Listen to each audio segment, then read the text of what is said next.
They're scaring the living hell out of people, and I see it again as like, oh, let's bludgeon Trump with this new hoax. There are now more than 6,000 confirmed cases in the United States. We've been telling you this is happening. Sadly, over now 100 deaths in the U.S. Now, those numbers, as I've been saying, will likely rise seemingly and dramatically in the next days and weeks. Over the last several weeks, Fox News, particularly some of its most popular hosts, have done this utterly insane about face. They started by echoing the president's line, downplaying the coronavirus, saying it was just like the seasonal flu, that Democrats are weaponizing and hyping it, and then turned around and started saying, this is deadly serious. The president's got under control. Also, we don't like China.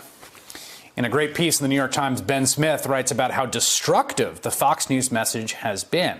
Quote, I asked Ashish Jha, the director of the Harvard Global Public Health Institute, who appeared on Fox News recently, whether he believes people will die because of Fox's coverage.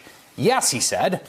Some commentators in the right-wing media spread a very specific type of misinformation that I think has been very harmful. And joining me now is the author of that piece, Ben Smith, media columnist for the New York Times. Ben, describe to me the trajectory of Fox's approach to this story, because it really has, I think we're entering phase 3, actually, but it's had 2 phases of nothing to see here, this is the Democrats, and now let's get serious. I think we're entering phase 4, actually, Chris. It began with Fox, to the degree they talked about it, saying this is a serious threat. Tucker Carlson, very serious about it. But even somebody like Sean Hannity saying, you know, we're concerned about this. He had Fauci on early in February. And then what happened is there started to be criticism of Donald Trump's response. And this got kind of processed at Fox the way every story does at Fox, the way a lot of stories do at cable news in general, which is the latest political fight.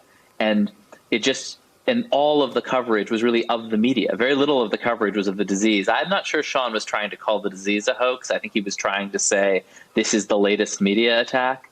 But when you watch that channel, and really when you think about Republican politics right now, a huge share of what's going on is just talking about the media, not talking about the underlying thing at all. And I think that was obviously this disastrous mistake.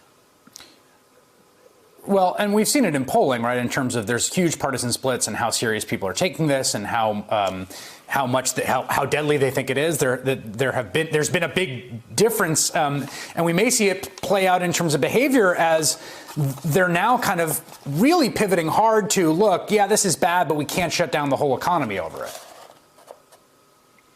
Yeah, I think that's phase. We've skipped a couple of phases here, but the next phase really clearly seems to be, don't shut down the economy. Maybe keep some of the old people inside. Maybe, as Lieutenant Governor Dan Patrick said on Fox just now, maybe let some old people die, and that's okay to save the economy. I'm not sure that message is going to really sell, but they're clearly trying to figure out how to start trying to persuade people to come out of quarantine.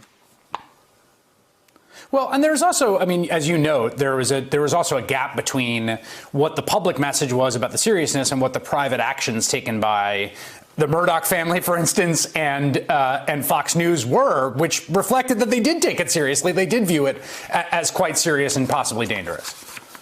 Yeah, the thing, I went into this story just wondering what happened there? What a disaster, and how does that come about? And, you know, I went and first looked at the CEO of Fox News, and she was, as of late February, frantically ordering the cafeterias sanitized and stuff like that. She just apparently had no control over the actual talent on the network talking about stuff. Everything else was under control. The CEO of Fox, Lachlan Murdoch, not particularly engaged. And the thing that I just learned today, actually, after I published this story, just wrote a news story about how Rupert Murdoch really knew about it. You know, he's 89 years old. He's had some health problems. And he had a birthday party planned just right in that period when, for his 89th birthday, right in that period when things were, when his network was playing it down, and they canceled that birthday party because they didn't want to put him at risk. You know, the big question to me about the White House and this particular channel in this era is which way the causality goes. You know, we joke, we say it's not, sometimes it feels like state-run TV and sometimes it feels like a TV-run state. meaning it's unclear like who's taking the marching orders and who's getting them. And in this case, what is your sense of that feedback loop? Because clearly, you know, Tucker Carlson has taken this seriously. He drove to Mar-a-Lago to kind of try to convince Trump to take it seriously. There's other people who have been different. How the sort of causal arrow of influence is working right now? Yeah, I think you're right. It's not an arrow, it's a circle or some kind of Escher painting. I sometimes imagine Trump as a guy like walking down the street just staring at a mirror, you know? I mean, it's very, he's obviously taking his cues from Fox and then also feeding back to them. You know, he has a lot of power over some of those hosts, but Tucker was, I think, able to get through to him basically on air and in person.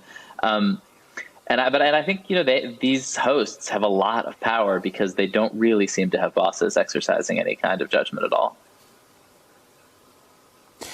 I think we're now in this phase of a dangerous phase, I think, again, right? The idea of where we're headed now. It's clear, you know, and this is not just Fox. I mean, there's a sort of concerted Republican chorus shouting up conservative voices, the Wall Street Journal editorial page being a sort of great example of this, and elsewhere saying, you can't listen to these crazy, you know, pointy-headed lefty public health people who want to shut down your economy. Like, we got to get back to business here. And it's going to be a real question. I think you can imagine a world in which this becomes essentially a culture war issue. That, like, you know, red America is like, we're going to open up for business, and blue America isn't. And the virus doesn't care, really, like, what kind of politics the different states have.